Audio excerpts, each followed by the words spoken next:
ವಿರೋಧವಾಗಿ ದೆಹಲಿಯಲ್ಲಿ ಜಂತರ್ ಮಂತರ್ ಎಂಬ ಹೋರಾಟ ನಡೀತಾ ಇದೆ. ಎಷ್ಟೋ ವಿದ್ಯಾರ್ಥಿಗಳಿಗೆ ಪೊಲೀಸರಿಂದ ಹಲ್ಲೆ ಆಗಿದೆ. ವಿದ್ಯಾರ್ಥಿಗಳನ್ನೋದು ಲೆಕ್ಕ ತಿಳಿದೇ ಅವ್ರ ಮೇಲೆ ಹಲ್ಲೆ ಮಾಡಿದ್ದಾರೆ. ನಾವು ಎದಕ್ಕಾಗಿ ಕೇಳ್ತಾ ಇಲ್ಲ.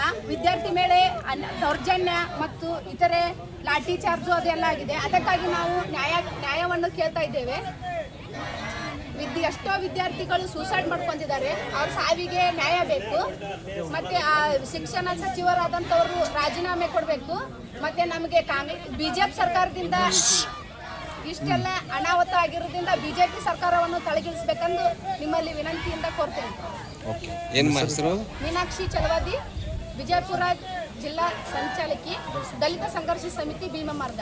ದಲಿತ ಸಂಘರ್ಷ ಸಮಿತಿ ಭೀಮಮಾರ್ಗದಿಂದ ಇವತ್ತು ನಮ್ಮ ರಾಜ್ಯ ಸಚಿವ ಸಂಚಾಲಕರಾದಂಥ ಡಾಕ್ಟರ್ ಬಿ ಎನ್ ವೆಂಕಟೇಶ್ ಅವರು, ಹಾಗೆ ಕೋರ್ ಕಮಿಟಿಯಿಂದ ಸಿದ್ಧಾರ್ಥನಾಥ್ ಶಿಂಗೆ, ಅಳಿತ ವಿಭಾಗದ ಸಂಘಟನಾ ಸಂಚಾಲಕರಾದಂಥ ಸಂಜೀವನ ಕಾಂಬ್ಳೆ, ಅದೇ ರೀತಿಯಾಗಿ ವಿಜಯಪುರ ಜಿಲ್ಲೆಯ ಉಸ್ತುವಾರಿಯಾದಂಥ ಜಾನಪ್ಪ ಚಲವಾದಿ, ರಾಜು ಕಾಂಬ್ಳೆ ಹಾಗೂ ರುಜಾನ್ ಪಟ್ಟಿಪುರಿ ಅವರ ಆದೇಶ ಮೇರೆಗೆ ಇವತ್ತು ನಾವು ಇಡೀ ಕರ್ನಾಟಕದಲ್ಲಿ ಪ್ರತಿಯೊಂದು ಜಿಲ್ಲೆಯಲ್ಲಿ ಜಿಲ್ಲಾಧಿಕಾರಿ ಮುಖಾಂತರ ರಾಷ್ಟ್ರಪತಿಗಳ ಮನವಿ ಮಾಡ್ತಾ ಇದ್ದೇವೆ.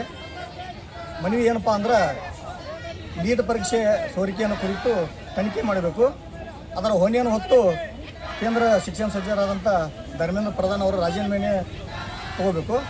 ಹಾಗೆ ಪ್ರತಿಯೊಂದು ರಾಜ್ಯಗಳಿಗೆ ವೈದ್ಯಕೀಯ ಶಿಕ್ಷಣದ ಹಕ್ಕನ್ನು ಕೊಡಬೇಕು. ಹಾಗೆ ಆತ್ಮಹತ್ಯೆ ಮಾಡ್ಕೊಂಥ ವಿದ್ಯಾರ್ಥಿಗಳಿಗೆ ಪ್ರತಿಯೊಬ್ಬರಿಗೆ ಆ ಕುಟುಂಬಗಳಿಗೆ 1 ಕೋಟಿಯನ್ನು ಪರಿಹಾರನ ಕೇಂದ್ರ ಸರ್ಕಾರ ಘೋಷಣೆ ಮಾಡಬೇಕು. ಅದೇ ರೀತಿಯಾಗಿ ನಮ್ಮ ಕೇಂದ್ರ ಸಚಿವರಾದಂಥ ಧರ್ಮೇಂದ್ರ ಅವರು ಕಂಪಲ್ಸರಿ ರಾಜೀನಾಮೆ ತಗೋಬೇಕು ಅಂಥೇಳಿ ನಾನು ದಲಿತ ಸಂಘರ್ಷ ಸಮಿತಿ ಭೀಮಮಾರ್ಗ ವಿಜಯಪುರ ಜಿಲ್ಲಾ ಸಂಚಾಲಕರು ವಿಜಯಕುಮಾರ್ ಅರ್ಕೇರಿ.